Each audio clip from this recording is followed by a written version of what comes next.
Isa sa mga bida ng inspirational educational film na Silay ang kapamilya Gen Z actress na si Francine Diaz. Ang veteran actress na si Malu de Guzman ang gumanap sa karakter na Silay sa pelikula.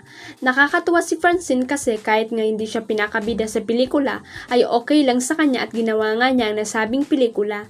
Sa katunayan ay thankful si Francine sa producer ng Silay na si Rachel Umandap ng Maze Ascending Entertainment. Thankful at pinuri naman si Francine ng isa sa mga co-star niya sa pelikula na si Rob C.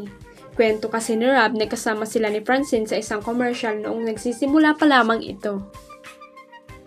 Tuwang-tuwa nga si Rob nang makatrabaho niya uli ang young actress, pero ang ikinatuwa nga niya lalo ay hindi raw ito nagbago kahit sikat na.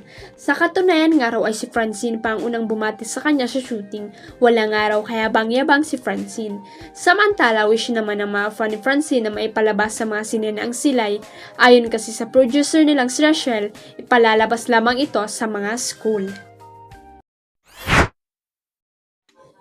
Si Fiang Smith ng Mandaluyong City ang tinanghal na big winner sa Pinoy Big Brother Gen 11. Nagtapos ang 11th season ng PBB kagabi October 26, 2024. Sa kanyang panalo nag-iwi si Fiang ng 1 million at isang house and lot bukod pa sa ibang minor prizes. Runner-up si Rain Selmar habang third placer si Colette Madelo at fourth placer naman si Kai Montinola. Napaiyak si Fiang sa kanyang panalo at napabulalas ng "Oh my God, I did it." Sa final tally of votes ay nakakuha si Fiang ng 30.66%. May 26.05% naman si Rain.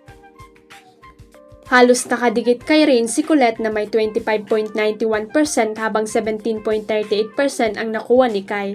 Nakatanggap si Rain ng cash prize na 500,000. Nakapag-uwi naman si Colette ng 300,000 habang si Kai ay may 200,000.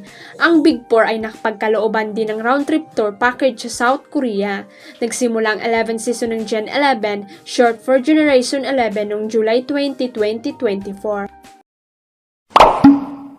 Huwag kalimutang i-click ang subscribe button at i-ring ang notification bell para sa latest at legit chika updates.